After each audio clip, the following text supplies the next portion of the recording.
Signore e signore, andiamo a presentarvi la nuova canzonetta portafortuna, insuperabile contro il malocchio, Pasquale la disgrazia. Imparate le parole e cantatela nei momenti di maggiore pericolo. Pasquali, Pasquali, per favore non mi fa morire. Pasquali, Pasquali, per favore non mi fa morire. Il giorno della nascita di Pasquale c'era scritta sul giornale: terremoto di Messina. Dicette, sai, mi sposo per Natale, ma la chiesa parrocchiale se ne cadde la mattina. Scoppiò la guerra 15-18, la sua classe fu chiamata. Come giunse a Caporetto cominciò la ritirata.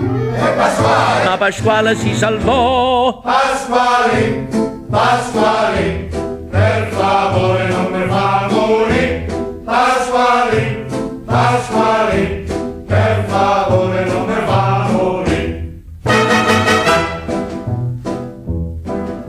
Una sera proprietaria di Pasquale, incontrando la pescale, disse: scusi un po' di fuoco. La frase a quel palazzo fu fatale, un incendio colossale lo distrusse a poco.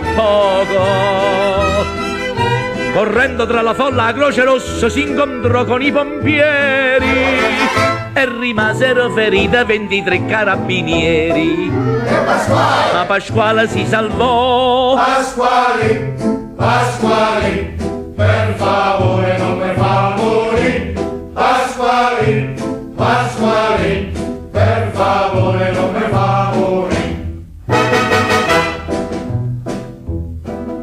Pasquale, strettamente sorvegliata, finalmente era riuscita a cenare con inglese.